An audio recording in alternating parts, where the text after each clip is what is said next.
Saya mulai menyaksikan betapa banyaknya orang-orang yang hidupnya mulai tidak tenang dan mulai hilang kebahagiaan dan mulai repot urusan hidup itu ketika seseorang itu sudah mulai kehilangan ikhlas dalam hatinya. Orang-orang yang mulai kehilangan ikhlas dalam hatinya itu mulai terlihat hidupnya mulai repot. Kenapa? Karena semuanya serba transaksional. Semua yang serba transaksional membuat kita akhirnya menjadi hidupnya tidak bahagia. Karena kalau orang ikhlas itu hidupnya pasti sederhana. Karena dia tidak dipengaruhi oleh untung rugi. Ketika seseorang itu mulai merasakan kok kehidupannya mulai ribet, mulai repot, maka hampir dipastikan sebenarnya salah satu pembukanya adalah gerbang dia mulai tidak ikhlas. Dia mulai apa-apa tuh dinilai, diukur, transaksional. Kalau saya melakukan ini, maka harus dapat sekian. Kalau saya melakukan itu, maka saya harus dapat balasannya ini dan sebagainya. Ketika seseorang mulai punya sifat seperti itu, jangan kaget kalau mulai hatinya menjadi tidak tenang.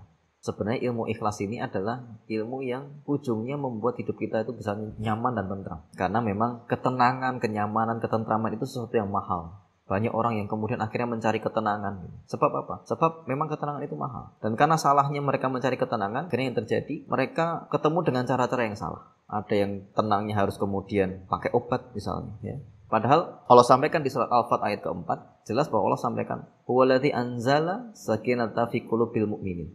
Jadi ketenangan itu adalah sesuatu yang diturunkan oleh Allah Subhanahu wa taala kepada hatinya orang-orang beriman. Maka prinsipnya ketenangan itu adalah diberikan oleh Allah Subhanahu wa taala. Kalau orang mencari ketenangan, niscaya enggak akan dapat. Karena rumusnya ketenangan adalah waladzi anzala sakinata fi qulubil mu'minin. Allah itu yang menurunkan ketenangan ke dalam hatinya orang mukmin. Jadi ketenangan itu dari Allah kepada mukmin. Ketika ketenangan itu diperoleh, maka insya Allah hidup kita menjadi lebih nyaman, lebih tenang.